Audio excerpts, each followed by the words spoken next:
اس سے پہلے سورہ بقرہ کی مختلف آیتوں کا خلاصہ پیش کیا گیا۔ ابھی اپنے سامنے جو آیت کریمہ ہے، اس آیت کریمہ میں اللہ تبارک و تعالیٰ نے ان لوگوں کا ذکر فرمایا جو بنی اسرائیل میں رہے، کبھی اپنے آپ کو یہودی کہا، یا کبھی ان لوگوں نے اپنے آپ کو نصرانی کہا، یا ان لوگوں نے اپنے آپ کو صابی یعنی ستارے کی پوجا کرنے والا کہا۔ تو آقا علیہ السلام نے ارشاد فرمایا کہ اگر کوئی بندہ اپنے نبی کے دین پر ایمان رکھتا ہو، پھر میرا زمانہ پائے، مجھ پر ایمان لائے، تو اللہ تبارک و تعالیٰ اس کو ڈبل ثواب عطا فرماتا ہے، دوہرا اجر عطا فرماتا ہے۔ تو یہاں پر انہی لوگوں کا ذکر ہے کہ اللہ تبارک و تعالیٰ ان کے تعلق سے ارشاد فرماتا ہے، ان الذین آمنوا والذین ہادوا والنصارى والسابئین من آمن باللہ والیوم الآخر۔ اللہ تعالیٰ فرماتا ہے بے شک جو لوگ ایمان لائے، یعنی ہر زمانے میں ہر نبی کے دور میں جو لوگ پائے گئے تو وہ ان پر ایمان لائے۔ والذین ہادوا، یا وہ لوگ جنہوں نے یہودیت کو اختیار کیا۔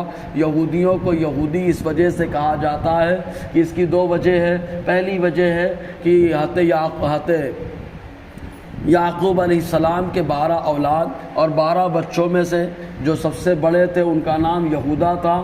یہودی اپنے آپ کو انہی کی طرف منسوب کرتے ہوئے یہودی کہتے تھے۔ اور دوسری وجہ یہ بیان کی جاتی ہے کہ یہودی اپنے آپ کو یہودی اس لیے کہتے ہیں کہ ہادہ یہودو معنی ہوتا ہے لوٹنا، توبہ کرنا۔ تو یہودی یہ کہتے کہ ہم نے جو ہے توبہ کی ہے، ایسی توبہ کہ اللہ تعالیٰ نے اس کی قبولیت کے تعلق سے اعلان فرمایا، اور وہ توبہ بچڑے کی پوجا کے تعلق سے ہے کہ ہمارے باپ دادا نے بچڑے کی پوجا کی، اللہ تبارک و تعالیٰ نے ہماری توبہ کو قبول فرمایا۔ عذر خواہی کے لیے جو ہے اللہ تعالیٰ نے طور کے پہاڑ پر بھی بلایا، تو اس لیے اپنے آپ کو وہ لوگ یہودی کہتے رہے۔ تو رب فرماتا ہے بے شک جو ایمان لائے، والذین ہادوا، اور وہ جو یہودی ہوئے، والنصارى، اور جو نصرانی ہوئے۔ نصرانی اپنے آپ کو نصرانی کیوں کہتے ہیں، اس کی بھی دو وجہ بیان کی جاتی۔ پہلی وجہ یہ ہے کہ جب حضرت عیسیٰ علیہ السلام نے ارشاد فرمایا من انصاری الی اللہ، اللہ کی بارگاہ تک میری مدد کرنے والا کون ہے؟ قال الحواریون نحن انصار اللہ، تو حواریوں نے کہا ہم اللہ کی مدد کرنے والے ہیں، یعنی اللہ کی بارگاہ تک اور اللہ تعالیٰ کے دین کے لیے عیسیٰ علیہ السلام کی ہم مدد کرنے والے ہیں۔ تو اس نسبت سے وہ لوگ اپنے آپ کو نصرانی کہے، یعنی مدد کرنے والا۔ اور دوسری وجہ یہ بیان کی جاتی ہے کہ حضرت مریم رضی اللہ تعالی عنہ جب امید سے ہوئی حضرت جبرائیل علیہ السلام کے دم کرنے کی وجہ سے، پھونکنے کی وجہ سے، حضرت عیسیٰ علیہ السلام آپ کے شکم اطان میں آئے، تو جس مقام پر ولادت ہوئی تھی اس مقام کو بیت الناصرہ یا بیت اللحم کہا جاتا ہے۔ تو بیت الناصرہ کی طرف نسبت کرتے ہوئے نصرانی اپنے آپ کو نصرانی کہا کرتے تھے۔ تو اللہ تعالیٰ فرماتا ہے بے شک جو لوگ ایمان لائے اور وہ جو یہودی ہوئے، والنصارى، اور جو نصرانی ہوئے، والصابئین، اور جو صابی ہوئے۔ اب صابی کس کو کہا جاتا ہے؟ صابی کی وضاحت کرتے ہوئے کئی قول آتے ہیں۔ پہلا قول تو یہ کہ ستارے کی پوجا کرنے والوں کو صابی کہا جاتا ہے، اور دوسرا قول یہ ہے کہ جو آگ کی پوجا کرتے ہیں ان لوگوں کو صابی کہا جاتا ہے۔ چنانچہ حضور صلی اللہ علیہ وسلم نے جب نبوت کا اعلان کیا اور آقا علیہ السلام پر صحابہ کرام ایمان لانے لگے تو مکہ کے باشندے مذاق کے طور پر صحابہ کرام کو صابی کہا کرتے تھے۔ تو اس طریقے سے صحابہ کو بھی کہا گیا، حالانکہ صحابہ کرام مخلص مومن، وہ مومن جن کے ایمان پر قرآن گواہی دیتا ہے، سارے صحابہ مومن۔ اللہ تبارک و تعالیٰ قرآن میں فرماتا ہے رضی اللہ عنہم ورضوا عنہ، یہ وہ ہیں جن سے اللہ راضی ہو چکا ہے اور یہ اللہ سے راضی ہو چکے ہیں۔ تو سارے صحابہ سے تو اللہ راضی ہے، تو بندہ ناراض کیوں ہو رہا ہے؟ سوال یہ پیدا ہوتا ہے۔ اور اللہ تعالیٰ قرآن میں فرماتا ہے کُلًا وعد اللہ الحسنیٰ، سب سے اللہ تعالیٰ نے جنت کا وعدہ فرما لیا۔ تو بہر کہ مکہ کے باشندوں نے صابی کہنا شروع کر دیا۔ حقیقت میں صابی کون؟ تو جو ستارے کی پوجا کرے یا آگ کی پوجا کرے۔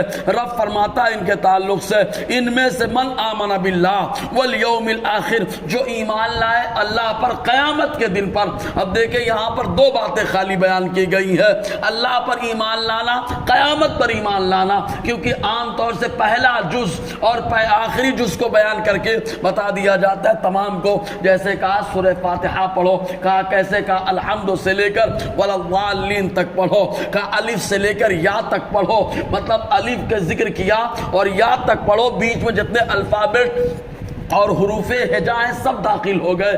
تو ایسے ہی اللہ تبارک و تعالیٰ نے فرمایا ایمان لائے اللہ پر اور آخرت کے دن پر، کیونکہ شروعات یہی سے ہوتی ہے کہ بندہ اللہ کو ایک مانے، اللہ پر ایمان لائے، اور تمام ایمانیات کا معاملہ جو آخری مرحلے میں پہنچتا ہے تو وہ آخرت کے دن پر پہنچتا ہے۔ اس طریقے سے اللہ تعالیٰ نے پہلے جز کا اور آخری جز کا تذکرہ فرما دیا۔ جو ایمان لائے اللہ پر اور آخرت کے دن پر، وَعَمِلَ الصَّالِحَاتِ، اور نیک عمل کرے۔ کتنا کرے؟ آدمی کی طاقت کے حساب سے نیک عمل کرنا ضروری ہوتا ہے۔ اسی لیے بہادر وہ نہیں ہے جو جسمانی اعتبار سے فٹ ہو یا جسمانی اعتبار سے باقوت ہو، بلکہ بہادر رب کی بارگاہ میں وہ ہے جو نیکیاں زیادہ کرتا ہو، اس لیے کہ نیکیاں آدمی اتنی ہی کرنا اس کے اوپر ضروری ہے جتنی اس کی طاقت ہوا کرتی ہے۔ وہ اللہ تعالیٰ فرماتا ہے نیک عمل کرے، فَلَهُمْ أَجْرُهُمْ عِنْدَ رَبِّهِمْ، تو ان کے لیے ان کا ثواب ہے ان کے رب کی بارگاہ میں، وَلَا خَوْفٌ عَلَيْهِمْ وَلَا هُمْ يَحْزَنُونَ، نہ ان کے اوپر کوئی خوف ہے اور نہ وہ غمزدہ ہوتے ہیں۔ تو اللہ تعالیٰ فرماتا ایمان لائے اللہ پر، آخرت کے دن پر نیک عمل کیے تو تین چیزیں ملی۔ پہلی چیز اجر ملے گا، دوسری چیز یہ کہ خوف نہیں ہوگا، تیسری چیز یہ کہ غم نہیں ہوگا۔ اس کو آقا علیہ السلام نے حدیث میں یوں بیان فرمایا، آقا فرماتے محشر کا دن ہوگا، اللہ تبارک و تعالیٰ نورانی ممبر لگائے گا اور اس نورانی ممبر پہ کچھ نورانی چہرے والے بیٹھے ہوں گے، نہ وہ نبی ہوں گے نہ شہید ہوں گے، البتہ انبیاء اور شہداء رشک کر رہے ہوں گے، کیونکہ انبیاء کو اپنی امت کی فکر ہوگی اور شہید کو جو ہے شفاعت کی فکر ہوگی، اور یہ وہ لوگ ہوں گے جو وہاں نورانی ممبر پہ بیٹھے ہوں گے۔ تو صحابہ کرام نے عرض کیا اے اللہ کے حبیب صلی اللہ علیہ وسلم بتا دیجئے کون سے لوگ ہیں تاکہ ہم ان سے محبت کرنے لگے۔ تو حضور نے فرمایا وہ لوگ جو اللہ کے لیے محبت کرتے ہیں اور وہ لوگ جو اللہ کے لیے نفرت کرتے ہیں۔ پھر آیت کریمہ تلاوت کی ہے، الا ان اولیاء اللہ لا خوف علیہم ولا هم يحزنون، یہ اللہ کے دوست ہیں، نہ ان کو کوئی خوف ہے نہ کوئی غم ہے۔ امت کے بارے میں فکر کر کے نبیوں کو غم ہوگا اور امت کو جو ہے اللہ تبارک و تعالیٰ کی بارگاہ میں حاضری کا خوف ہوگا کہ کیسے جواب دیا جائے گا، لیکن یہ بے خوف ہوں گے، بے غم ہوں گے۔ بہرکیف انشاءاللہ آگے گفتگو رہے گی۔ اللہ تعالی ہم سب کو فیضان قرآن، برکات قرآن سے مالا مال فرمائے۔